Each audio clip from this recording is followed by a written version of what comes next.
गजपति जिला नुआगढ़ ब्लॉक अंतर्गत दोघरिया सरकारी एसएसडी उच्च माध्यमिक विद्यालय वार्षिक उत्सव अनुष्ठित हो जाइछि।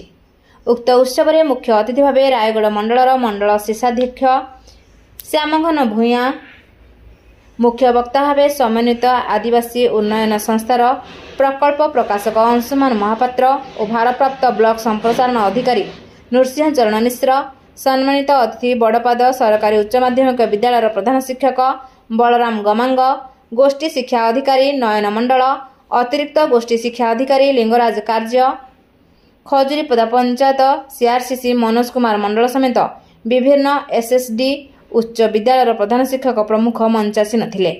प्रथमे अतिथि माने प्रदीप प्रज्वलन करी उद्घाटन करने सह छात्र छात्री को उत्तम परामर्श देथिले। अतिथि मानक उपढौकन एवं फूलतोड़ा दी सम्मानित करी कार्यक्रम शुभारंभ करथिले। स्थानीय प्रधान शिक्षक मार्कंड सबर विद्यालय वार्षिक विवरणी शुणाइथिले। वार्षिक उत्सव पूर्व विभिन्न प्रतियोगिता अनुष्ठित होइथिला। सेथिरे कृति अर्जन करिथिबा छात्र छात्री मानकु मानपत्र और सील दे पुरस्कृत करथिले अतिथि। शेष सांस्कृतिक कार्यक्रम अनुष्ठित करी सेथिरे विद्यालय छात्र छात्री नाच गीत माध्यम निजर प्रतिभा देखाई उत्साहित करथिले। गजपति जिलूर मनोहर परिछांक रिपोर्ट ज्योतिप्रभा न्यूज।